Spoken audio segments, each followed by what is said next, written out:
खोज word of the day speculation.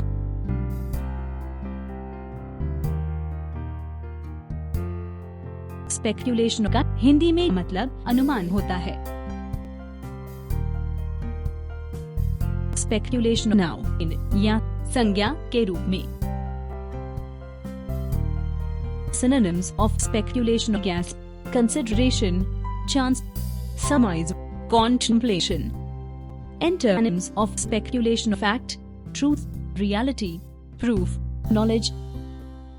Example: speculations on IPL 2019 venue began to hot up.